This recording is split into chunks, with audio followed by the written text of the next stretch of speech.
اختصار مفصل کہا جاتا ہے. بہت چھوٹی چھوٹی صورتیں، لیکن اللہ تعالیٰ نے اس کے اندر اس دین کی بنیادی اور حقیقی باتیں بیان فرمائی ہیں. جیسے سورہ اخلاص ہے، قرآن کریم کی عظیم ترین صورت قرار دی گئی ہے. تو چھوٹی چھوٹی چند آیتیں، 2-2.5 سطر کی صورت ہے، لیکن اللہ رب العزت نے اس میں دین اسلام کی بنیاد یعنی عقیدہ توحید کو واضح طور پر بیان فرمایا ہے.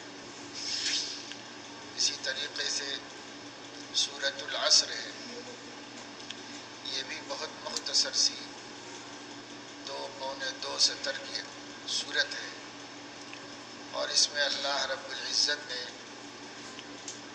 انسانوں کے انجام کو نہایت واضح طریقے پر بیان فرما دیا ہے کہ بے ایمانی کا انجام کیا ہے اور اللہ تعالیٰ کے حق کو مان لینے اور ایمان لے آنے کا انجام کیا ہے. ایسے ہی یہ بھی ایک چھوٹی سی صورت ہے جس کو سورۃ القارعہ کہتے ہیں. اللہ تعالیٰ نے اس صورت میں بندوں کو قیامت کی ہولناکی اور مرنے کے بعد پیش آنے والی صورتحال سے خبردار کیا ہے اور بتلایا ہے قیامت کو تم کیا سمجھتے ہو. قیامت پچھاڑ دینے والی ہے، اٹھا پٹک کر دینے والی ہے. ایک ایسا بھونچال اور ایک ایسی دہشت ہے جس میں اس دنیا کا، اس کائنات کی کوئی مخلوق محفوظ نہیں رہ پائے گی. سب پر اس کا اثر پڑے گا. انسانوں کی پتھروں کے مقابلے میں، جمادات کے مقابلے میں کیا حیثیت ہے؟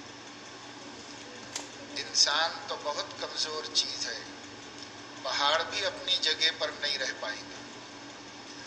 انسانوں کا اگر تقابل کر کے دیکھا جاتا ہے تو انسان کو اللہ تعالیٰ نے صلاحیتوں کے اعتبار سے تو بہت طاقتور بنایا ہے، لیکن وہ جسمانی اعتبار سے بہت سی مخلوقات کے مقابلے میں حقیر تر ہے اور کمزور ہے. بسا اوقات راستوں میں، سفروں میں خوفناک قسم کے حادثات نظر آتے ہیں جس میں آدمی کا اپنا وجود تو مٹ چکا ہوتا ہے، لیکن اس کے بشرٹ کی گنڈی بھی نہیں ٹوٹی ہوئی ہوتی. تو اس کا وجود کتنا مضبوط ہے اور گنڈی کا وجود کتنا مضبوط ہے کہ اس کے اوپر سے گاڑی نکل جاتی ہے اور آدمی پس کے رہ جاتا ہے، لیکن اس کی بشرٹ کی گنڈی جیسی کی ویسی رہتی ہے. جس سے اندازہ کیا جا سکتا ہے کہ طاقت کے اعتبار سے انسان کتنا ضعیف ہے. خلق الانسان ضعیفا، لیکن صلاحیت کے اعتبار سے دنیا کی ہر طاقتور مخلوق پر اپنا غلبہ رکھتا ہے اور سب کو مسخر کرنے کی اللہ تعالیٰ نے اس کو قوت عطا فرمائی ہے کہ وہ شیر کو بھی مسخر کر لیتا ہے، ہاتھی کو بھی مسخر کر لیتا ہے، اونٹ کو بھی مسخر کر لیتا ہے، پہاڑوں کو بھی توڑ پھوڑ کے برابر کر دیتا ہے، سمندروں کے سینے پر بھی چاک کر کے گھس جاتا ہے. اس کو اللہ نے ہر چیز پر طاقت عطا فرمائی. سخر لکم الشمس والقمر، اللہ تعالیٰ نے ہر چیز کو مسخر کر دیا. سخر لکم اللیل والنہار، دن رات کو بھی مسخر کر دیا، سورج چاند کو بھی مسخر کر دیا، دریاؤں اور پہاڑوں کو بھی مسخر کر دیا. لیکن اللہ تعالیٰ فرما رہے ہیں کہ تمہاری اپنی طاقت مقابلے کی کچھ نہیں.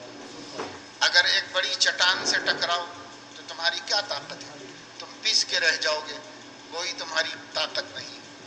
پہاڑ کیا ہے؟ پہاڑ تو چٹان کے مقابلے میں نہایت مضبوط چیز ہے اور کتنی بھاری بھرکم ہے.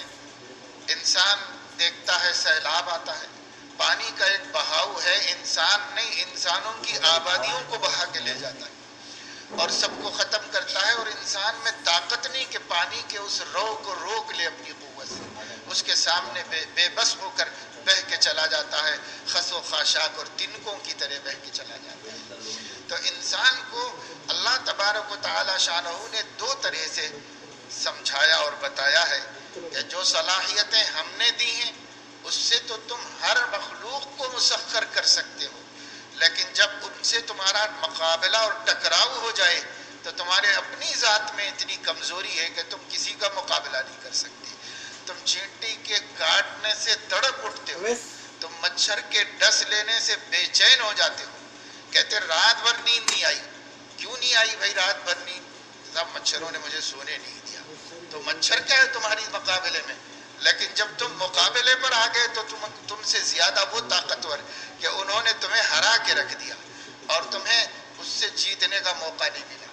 تو اللہ تبارک تعالی شانہ نے انسان کو یہ بتانا چاہا ہے کہ جب تم چھوٹی چھوٹی ہماری مخلوقات کا مقابلہ نہیں کر سکتے ہو تو قیامت کی دہشت تمہارے سامنے آئے گی تو تم اس کا کیسے مقابلہ کرو؟ تو کیا کوئی روک سکتا ہے قیامت کو؟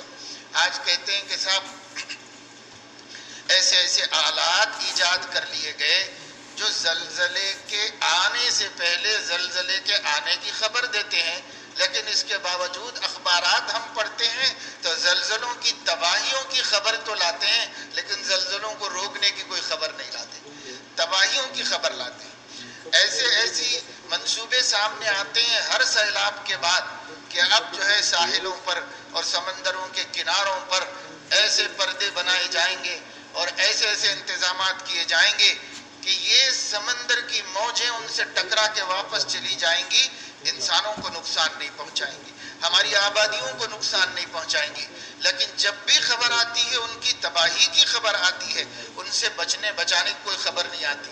وجہ یہ ہے کہ اللہ پاک یہ بتاتے رہتے ہیں وقتاً فوقتاً کہ بے شک ہم نے تم کو بڑی صلاحیتیں دی ہیں، لیکن جب ہم ان سے مقابلہ کرا دیں گے تم کسی سے مقابلہ نہیں کر سکتے، اور جب تم سیلاب کی رو کا مقابلہ نہیں کر سکتے، جب تم ہواؤں کے جھکڑ کا مقابلہ نہیں کر سکتے، جب تم پہاڑوں کے ٹکر کا مقابلہ نہیں کر سکتے، اور جب تم سمندر کی موجوں کا مقابلہ نہیں کر سکتے، تم مکھی مچھر کا مقابلہ نہیں کر سکتے، تو پھر ایسی صورت میں تم لوگوں کو سوچ لینا چاہیے کہ جس دن ہم سب سے بڑا زلزلہ، قیامت کا زلزلہ وجود میں لائیں گے تو کون طاقت ہے، کون سی حکومت ہے، کون سا پہلوان ہے جو اس کو روک سکے۔ اذا وقعت الواقعہ لیس لوقعتها کاذبہ خافضۃ الرافعہ، اللہ نے فرمایا جب وہ دن وہ واقعہ واقع ہو جائے گا تو وہ بڑوں کو نیچے کر دے گا، نیچے والوں کو اوپر کر دے گا، چھوٹے بڑے ہو جائیں گے، بڑے چھوٹے ہو جائیں گے، آسمان نیچے آ جائے گا، زمین اوپر چلی جائے گی، سب تہس نہس کر دیا، کچھ نہیں بچے گا۔ اس صورت میں بھی اللہ تبارک و تعالی شانہ نے فرمایا ہے کہ یوم یکون الناس کالفراش المبثوث، ہواؤں میں اڑتے چیتڑوں کی طرح انسان کی طاقتیں ہو جائیں گی، انسانوں کا کچھ بس نہیں چلے گا۔ قیامت کا زلزلہ، قیامت کا واقعہ، قیامت کا حادثہ تم کو ایسے ہواؤں میں اڑائے گا جیسے ہوائیں چلتی ہیں تو کچرے میں سے پلاسٹک کی پرنیاں اڑتی رہتی ہیں، ایسے بڑے بڑے فرعون اور بڑے بڑے ہٹلر ہواؤں میں اڑتے رہیں گے، اور بڑے بڑے رستم اور بڑے بڑے پہلوان وہ ہواؤں میں اڑنے لگیں گے۔ ہوا میں اڑنے والے چیتڑے بن جاؤ گے تم، اور تم تو تم ہو۔ وَتَكُونُ الْجِبَالُ كَالْعِهْنِ الْمَنْفُوشِ، وہ مضبوط پہاڑ، طاقتور پہاڑ وہ روئی کے پھریروں کی طرح ہواؤں کے اندر اڑتے ہوئے دکھائی دیں گے، ان کا کوئی وزن نہیں ہوگا، ان کی کوئی حیثیت نہیں ہوگی۔ اللہ تعالیٰ ایسی دہشت ان پر طاری کرے گا کہ دہشت سے اتنا مضبوط پہاڑ وہ دہشت کی وجہ سے ہواؤں میں روئی کے چھوٹے چھوٹے ٹکڑوں کی طرح، ذروں کی طرح اڑتا ہوا دکھائی دے گا پہاڑ، تو انسان کیا حیثیت رکھتا ہے اس کے سامنے؟ انسان کی کیا ہوگی؟ اللہ تبارک و تعالی شانہ نے فرمایا بھائی وہ دن سچا دن ہے، لیس لوقعتها کاذبہ، اس کے واقع ہونے میں کوئی جھوٹ نہیں۔ قرآن مجید میں دوسری جگہ جگہ اللہ رب العزت نے فرمایا ہے اقترب للناس حسابهم، لوگوں کا حساب قریب آ گیا ہے، وہم فی غفلت معرضون، اور وہ غفلت میں منہ موڑے ہوئے ہیں کہ یہ بھی کوئی دن ہے اور ایسا بھی کوئی وقت آنے والا ہے۔ وہ منہ موڑے ہوئے ہیں کہ ہمیں اس کی کوئی پرواہ نہیں، ہم کو اس کی کوئی اہمیت نہیں۔ قرآن کہتا ہے تو کہتا رہے، نبی خبر دیتے ہیں تو دیتے رہے، پہنچانے والے داعی اور مبلغ بتاتے رہیں تو بتاتے رہیں، ہم کو کوئی پرواہ نہیں۔ وہم فی غفلت معرضون، وہ تو منہ پھیرے ہوئے ہیں اور بڑی غفلت میں پڑے ہوئے ہیں۔ ایسا محسوس ہوتا ہے کہ غیر تو مانتے ہی نہیں قیامت کو، مسلمان بھی نہیں مانتا کہ قیامت کا کوئی دن آنے والا ہے، مسلمان کو بھی کوئی پرواہ نہیں اور کوئی خبر اس کی نہیں۔ اگر ہوتی خبر تو وہ اس کی فکر کرتا، اس لیے کہ جس دن قیامت آئے گی اس دن ترازو کھڑی کی جائے گی۔ وَنَضَعُ الْمَوَازِينَ الْقِسْطَ لِيَوْمِ الْقِيَامَةِ، قیامت کے دن ہم ترازو کھڑی کریں گے، اس کے دو پلڑے ہوں گے، ایک پلڑے میں نیک اعمال رکھے جائیں گے، ایک پلڑے میں انسان کی گناہ اور نافرمانیاں رکھی جائیں گی، اور اس کے بعد اللہ کی طرف سے کل نہیں آج ہی یہ اعلان سنا دیا گیا ہے فَأَمَّا مَنْ ثَقُلَتْ مَوَازِينُهُ فَهُوَ فِي عِيشَةٍ رَاضِيَةٍ، جس کی نیکیوں کا پلڑا بھاری ہوگا وہ اپنی مرضی کی زندگی گزارے گا، اور ہمیشہ ہمیشہ کی زندگی میں اس کو اس کی مرضی میں کوئی دخل دینے والا نہیں ہوگا۔ جو چاہے گا کھائے گا، جو چاہے گا پہنے گا، جیسے چاہے گا رہے گا، جتنا چاہے عیش کرے گا، جو وہ چاہے گا ملے گا، وہ جو طلب کرے گا سامنے موجود ہوگا، اس کے دل میں آرزو ہوگی اور اللہ سامنے موجود کر دیں گے۔ دنیا کی طرح نہیں کہ ایک ایک آرزو کے لیے ایڑی چوٹی کا زور لگا کر حسرتیں دل کے قبرستان میں دفن کر کے دنیا سے اٹھ جانا پڑتا ہے۔ آخرت میں ایسا نہیں ہوگا۔ اللہ تعالیٰ نے فرمایا نزلا من غفور الرحیم ما تشتہیہ الانفس وتلذ الاعین، جو ان کی آنکھیں پسند کریں وہ موجود، اور جو ان کا جی چاہے وہ موجود، اور جو وہ مانگ لیں وہ موجود، اور وہ جو چاہ لیں وہ موجود، سب کا سب وہاں پر موجود ہوگا۔ کب؟ جبکہ ثقلت موازین، اس کی نیکیوں کا پلڑا غالب ہو، اس کی نیکیاں گناہوں سے زیادہ ہوں اور گناہ نیکیوں سے کم ہوں۔ اور اما من خفت موازینہ فامہ ہاویہ، جس کی نیکیاں کم ہو جائیں گی اور جس کا نیکیوں کا پلڑا ہلکا ہو جائے گا تو فرمایا اس کا ٹھکانہ ہاویہ ہے، ہاویہ ہے۔ اور اے نبی آپ کو پتا ہے کہ ہاویہ کیا ہے؟ وما ادراک ما ہی، کچھ آپ کو پتا ہے کہ ہاویہ کیا ہے؟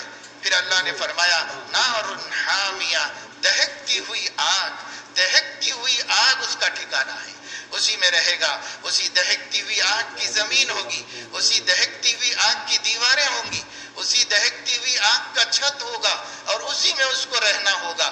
اور ایسا نہیں ہے کہ دنیا کی آگ میں ایک مرتبہ انسان جل جاتا ہے تو کہتے 70% جل گیا تو اب ختم ہی ہو گیا، کچھ باقی نہیں رہا اس کا، لیکن جہنم کی آگ اس سے کہیں زیادہ تیز اور شدید ہونے کے باوجود انسان کو فنا نہیں کرے، انسان کو ختم ہونے بھی نہیں دے گی۔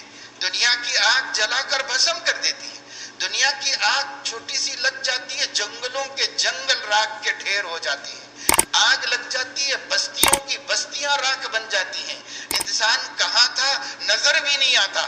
لیکن جہنم کی آگ دنیا کی آگ سے 70 گنا شدید ہونے کے باوجود انسانوں کو جلنے نہیں دے گی، ان کو ختم ہونے نہیں دے گی، اور ان کو مٹنے اور راکھ بننے نہیں دے گی۔ اور دنیا کی آگ جسم کو جلاتے ہی کھال جل گئی اور ختم ہو گیا، لیکن آخرت کی آگ فرمایا اللہ رب العزت نے التی تطلع علی الافئدہ، اوپر سے جلاتے ہوئے کھال کو جلا دے گی، بال کو جلا دے گی، پھر کھال کو جلا دے گی، اور پھر اس کے بعد گوشت کو جلا دے گی، اور جلاتے جلاتے وہ آگ قلب تک، دل تک بھی پہنچ جائے گی، مگر انسان فنا نہیں ہوگا، انسان مرے گا نہیں، وہ اب اندر جا کے دل کو جلانے لگے گی۔ اور اس کے باوجود جب یہ اوپر کا جل گیا اور پھر کھال جل گئی، گوشت جل گیا، اب دل جل گیا، تو ہو سکتا ہے دل کے جلنے کے بعد انسان اب ہمیشہ کو ختم ہو گیا، نہیں، بلکہ جب تک وہ دل کو جلاتی رہے گی اس کا جسم پھر سے بن جائے گا اور اس کی کھال پھر سے تازہ ہو جائے گی اور پھر آگ باہر سے اس کو جلانا شروع کرے گی. کلما نضجت جلودہم بدلناہم جلودا غیرہا. جب بھی اس کی کھال جلے گی ہم نئی کھال بنائیں گے, جب بھی کھال جلے گی نئی کھال بنائیں گے. لیذوقوا العذاب, تاکہ وہ عذاب کو چکھتا رہے, تاکہ وہ عذاب کا مزہ لیتا رہے. دنیا میں اللہ کی بڑائی کبریائی کو فراموش کر کے میں سب سے بڑا ہوں, انا میرے سامنے کون, میرے سامنے تو اللہ کے حکم کی بھی ویلو نہیں, ایسی فرعونوں والی زندگی گزارے. جہنم میں پتہ چلے گا لیذوقوا العذاب. اب مزہ چکھو, دنیا میں بغاوت کا مزہ اڑاتے رہے, یہاں پر اس کا انجام کا مزہ اڑاتے رہو. وہاں اللہ تعالیٰ بھیجے گی. بھوک لگے گی تو اللہ تعالیٰ ایسی کڑوے پھل کھانے کے لیے جہنم میں ملیں گے جس کو آدمی کھا نہیں سکے گا. اتنے کانٹے دار ہوں گے کہ وہ حلق میں پھنس جائیں گے. یاد آئے گا دنیا میں حلق میں کچھ پھنستا تھا تو پانی پی کر اس کو اتار لیا کرتے تھے, تو پانی مانگیں گے 500 برس کے بعد فرشتہ پانی لائے گا, ایسا پانی لائے گا جو اتنا کھولتا ہوا ہوگا جس کی وجہ سے اس کے چہرے کی کھال اس کے اندر گر جائے گی, لیکن مجبوراً پھر بھی پیے گا تو اس گرم پانی کی وجہ سے آنتیں کٹ کے پیخانے کے مقام سے باہر آ جائیں گی, لیکن پھر بھی نہیں مرے گا اور عذاب بھگتتے رہنا پڑے گا. یہ جہنم ہے, اس جہنم سے اللہ نے ڈرایا ہے, اس جہنم سے نبی نے ڈرایا ہے, اس جہنم سے تمام پیغمبروں کے رونگٹے کھڑے ہو جاتے تھے. اس جہنم کا ذکر قرآن میں پڑھ کے ایمان والے تڑپنے لگتے تھے, بستر چھوڑ کے خدا کے حضور کھڑے ہو جاتے تھے, سجدوں میں روتے تھے, گناہوں سے معافیاں مانگتے تھے. لیکن آج ہم ایک ایسے مسلمان ہیں جن پر نہ قرآن اثر کرتا ہے نہ حدیث رسول کا اثر ہوتا ہے, جس پر کوئی حادثہ اثر کرتا ہے نہ کسی واقعے کا اثر ہوتا ہے. تو میرے دوستو اللہ فرما رہے ہیں دیکھو اپنی نیکیوں کا پلڑا بھاری کر لو, کیسے کرم ہے اس کے اور کیسا رحمان و مہربان ہے. یہ نہیں کہہ رہا کہ ایک بھی گناہ نہیں لاؤ گے تو میں معاف کروں گا, یہ کہہ رہا ہے صرف تمہارا پلڑا بھاری ہو جائے اور گناہ بھی ہو مگر کم ہو تو بھی ہم معاف کرتے ہیں. حدیث میں آتا ہے کہ تم سچی پکی زندگی گزارو. حدیث قدسی ہے, اللہ فرمانے بنی آدم اگر تو سمندر کے جھاگ کے برابر گناہوں کے ساتھ میری طرف آئے گا توبہ کرنے کے لیے تو میں اس سے بڑی مغفرت کے ساتھ تیری طرف آؤں گا. تو اللہ رب العزت تو معاف کرنے کے لیے تیار ہے, اللہ رب العزت تو ہمیں صحیح کرنے کے لیے تیار ہے. دنیا میں ہم اپنی زندگی کو صحیح کر سکتے ہیں. توبہ کرنا, نیکیوں کا ذخیرہ بڑھانا, گناہوں سے توبہ کرتے رہنا, استغفار کی کثرت کرنا اور بار بار معافی مانگنا, بار بار معافی مانگنا, شرمندہ رہنا اور نادم رہنا. حدیث میں آتا ہے الندم التوبہ, انسان کا دل میں احساس کا پیدا ہونا کہ میں کس کا کھا رہا ہوں اور اس سے کیسی بغاوت کر رہا ہوں. یہ کتنی ذلت کی بات ہے, کتنی شرمندگی کی بات ہے. اگر یہ احساس پیدا ہوا تو اللہ کے نبی فرما رہے وہ احساس توبہ ہے. تم اس وقت کہہ دو کہ اللہ میں بہت شرمندہ ہوں, مجھے آپ کے ساتھ تو ایسا نہیں کرنا چاہیے تھا, اس لیے مجھے معاف کر دیجئے گا. آپ کریم ہیں, رحیم ہیں, تو اللہ معاف فرما دیں گے. یہ زبان سے بھی نہ بولے, دل میں بھی بول لے تو اللہ معاف فرما دیں گے. اللہ رب العزت کا کرم ایسا ہے. لیکن اس کے باوجود آج ہم تصور کریں تو ہمارے نیکیاں غالب نہیں ہیں, ہماری نافرمانیاں ہی غالب ہیں. اس لیے نیکیوں کے پلڑے کو بھاری کرنے کی اور اسے وزندار بنانے کی ہم میں سے ہر ایک کو کوشش کرنی چاہیے. دوستو زندگی مختصر ہے, بہت تھوڑی ہے, کسی کا پتہ نہیں. کیا ہم روز سنتے رہتے ہیں, اخبار میں انتقال کا ایک کالم ہوتا ہے جہاں مرنے والوں کی چند خبریں آتی ہیں. مرنے والے تو اس سے 100 گنا زیادہ ہوتے ہیں, لیکن خبریں 2-4 آتی ہیں, 2-4 خبریں آتی ہیں, نظر پڑتی ہے, ہم دیکھتے ہیں مضبوط ہے, توانا ہے, جوان ہے, گزر گیا. بوڑھا ہے بیچارہ, گزر گیا. بچے ہیں, گزر گئے.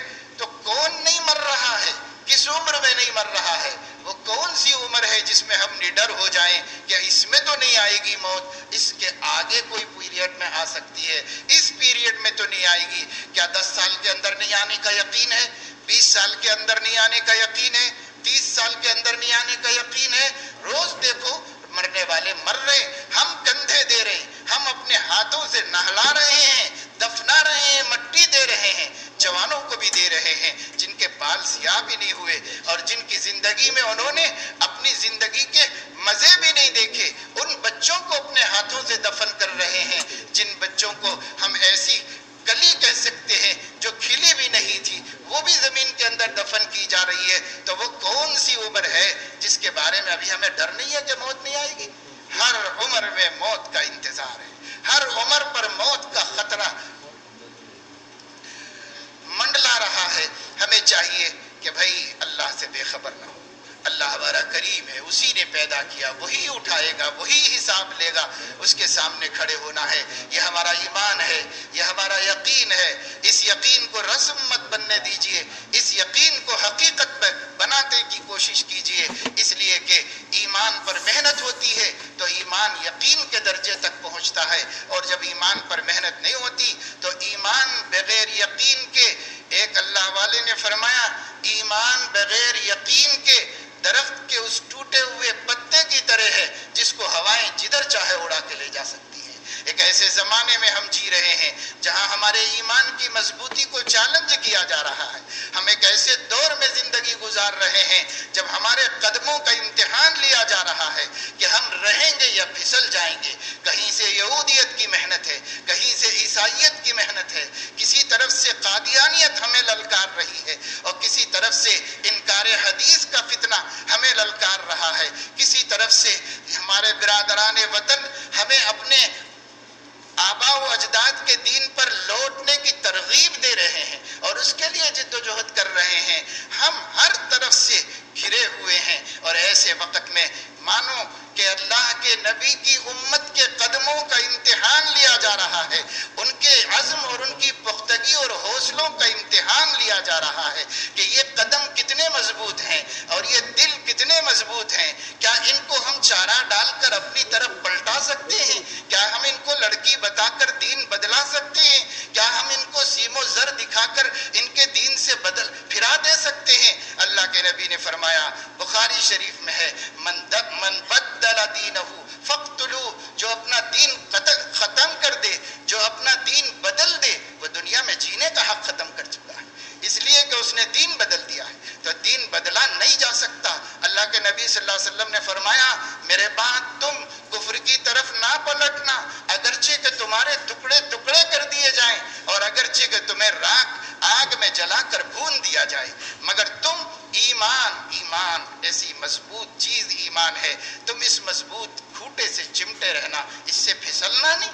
لیکن جو ایمان آج ہماری نسلوں کا ہے اور جو ایمان آج ہمارے تعلیم یافتہ طبقے کی اکثریت کا ہے، جو بازاروں پر اپنی زندگی گزار رہے ہیں، جو چوراہوں پر صبح و شام کر رہے ہیں، جن کے اوقات پان کے ڈبوں اور حقے کے پارلرز پر گزر رہے ہیں، جن کی راتیں انٹرنیٹ پر گزر رہی ہیں، جن کے دن مٹر گشت کرنے اور سڑکوں کی سیر کرنے اور لڑکیوں کے پیچھے دیوانے پاگل بن کر ان کے پیچھے اڑتی تتلیاں بن کر گزر رہی ہیں، جن کا حال اس طرح ہے، ان کے ایمان کی کیا ضمانت دی جا سکتی ہے؟ یہ تو اس لڑکی کے خاطر اپنا مذہب بھی بدل سکتے ہیں اور اپنا دین بھی تبدیل کر سکتے ہیں۔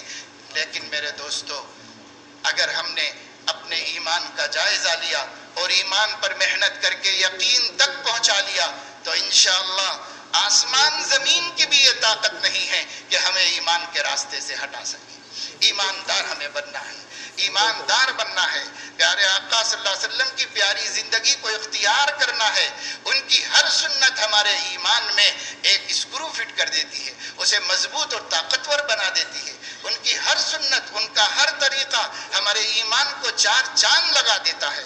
ہم نبی کے اسوہ کو چھوڑ کر بے حیائی اور بے حجابی کی زندگی میں اپنے ایمانوں کی حفاظت نہیں کر سکتے۔ ایمان کی حفاظت کے لیے ایک ماحول کی ضرورت ہے، جو ماحول نبی نے اپنے اصحاب کو بنا کے دیا تھا، وہ ماحول ہمیں اپنا بنانا پڑے گا۔ اپنے سماج میں سے شراب ختم کرو، اپنے سماج میں سے جوا ختم کرو، اپنے سماج میں سے سود ختم کرو، رشوت کی گرم بازاری ختم کرو، اپنے سماج میں انسانیت نوازی پیدا کرو، لوگوں پر ظلم و زیادتی کے جذبات کو مٹاؤ، اس کے مقابلے میں ہمدردی، غمگساری کے جذبات پیدا کرو، انسانیت اپنے اندر لاؤ، اپنے سماج کو بے حجابی و بے حیائی سے بچاؤ، اپنی بہو بیٹیوں کے سروں پہ چادر اڑاؤ اور ان کی عزت کو، چاہے وہ اپنے ہوں یا پرائے ہوں، سگی بہن ہو یا کسی کی بیٹی ہو، اس کی عزت کو ہر چیز کی عزت سے بڑھ کر پاک باز سمجھو اور اس کا احترام کرو۔ اگر ہم نے یہ سب کچھ کیا تو ہمارا ماحول بنے گا، ماحول بنے گا، ایمان بچے گا، ایمان بچے گا، اللہ تبارک و تعالی شانہ راضی ہوں گے اور خوش ہوں گے، اور پھر انشاءاللہ ارتداد اور الحاد کی کوئی ہوا اور الحاد اور ارتداد کا کوئی سیلاب ہمیں اپنی جگہ سے ایک بال کے برابر ہٹا نہیں سکتا، ہم ٹس سے مس نہیں ہو سکتے۔ ہمیں اپنی فکر کرنی ہے، ہر ایک اپنا کام کر رہا ہے، ہمیں اپنی فکر کرنی ہے اور اپنا کام کر رہا ہے۔ خالی بیان بازی کرتے رہنے سے، خالی ہم بیٹھ کے افسوس کرتے رہنے سے، وہاں ایسا ہوا یا ایسا ہوا یا ایسا ہوا، آج ہم بیٹھتے ہیں، حالات سامنے آتے ہیں، مجلس تحفظ ختم نبوت میں میٹنگیں ہوتی ہیں، سب فلاں گاؤں میں لوگ قادیانی بن گئے، فلاں گاؤں میں لوگ عیسائی بن گئے، وہاں اتنے مکان یہ ہو گئے، وہاں اتنے مکان مرتد ہو گئے، وہاں اتنے لوگ بگڑ گئے، وہاں اتنے لوگ اب اللہ رب العزت کو نہیں مان رہے۔ کتنے لوگ ہیں جو یہ کہہ رہے ہیں کہ یہ دین اسلام مجھے ہم کو کچھ سمجھ میں نہیں آتا۔ ایسے مسلمانوں کے گھر میں جوان بچے بول رہے ہیں کہ اسلام ہم کو کچھ سمجھ میں نہیں آتا، یہ سب بیکار باتیں اپنے دماغوں سے پیدا کر لی ہیں، ایسی باتیں کر رہے ہیں، یہ سب کچھ ہو رہا۔ تو اب یہ بولتے رہیں گے تو کام بنے گا کیا؟ بولتے رہیں گے تو کچھ کام نہیں بنے گا، بلکہ اس کو بولنے سے کہیں زیادہ ایمان والا ماحول بنانا، اپنے گھروں میں ایمان کی باتیں ہوں۔ صحابہ جب کسی سے ملتے تھے، اجلس بنا عزت نومن، ارے آؤ بھائی بہت دنوں کے بعد آئے، بیٹھو کچھ ایمان کی باتیں کریں گے۔ کیا ہم بھی اپنا دوست ملتا ہے تو ایمان کی بات کے لیے بلاتے ہیں؟ کیا ہم بھی اپنا رشتہ دار آتا ہے تو ایمان کی بات کے لیے بٹھاتے ہیں؟ کتنے لوگ ہمارے گھر آتے ہیں محبت سے، خلوص سے، رشتہ دار بے رشتہ دار، کھاتے پیتے وہ چلے جاتے ہیں۔ کیا ہماری بیوی، ہماری بیٹی اپنے گھر آنے والوں کو بٹھا کے ایمان کی بات کرتی ہے؟ ایمان کی بات تو اپنی اولاد کے سامنے بھی نہیں ہو رہی ہے، تو ایمان کب ہم بنائیں گے؟ تو ایمان والی بات کا ماحول بنایا تھا صحابہ نے، جب وہ ملتا اس سے کہتے آؤ بھائی ایمان کی بات کریں گے، آؤ بھائی ایمان کی بات کریں گے۔ نبی نے پوچھا خیریت تو ہے؟ صحابہ نے کہا ایمان والی زندگی گزار رہے ہیں۔ تو دیکھو خیریت کا معیار ایمان کو بنایا صحابہ نے۔ ابھی ہم خیریت تو نہیں، کہاں دھندا ہی نہیں چل رہا، کاروبار ہی نہیں چل رہا، ایمان ہمارا یہ ہے۔ اور صحابہ کا ایمان ایسے بنایا گیا تھا کہ بھائی خیریت ہے تو کہنے لگے الحمدللہ ہم لوگ ایمان والی زندگی گزار رہے ہیں۔ تو ایمان کو خیریت تھی صحابہ کے پاس۔ اللہ ہمیں توفیق نصیب فرمائے۔ اللہ پاک ہم سب کو اپنے ایمان کے لیے ایمان والا ماحول بنانے، سنتوں والا ماحول بنانے، نبی کی چاہت والی زندگی کو اپنے لیے پسند کر لینے کی توفیق عطا فرمائے۔ وآخر دعوانا الحمدللہ۔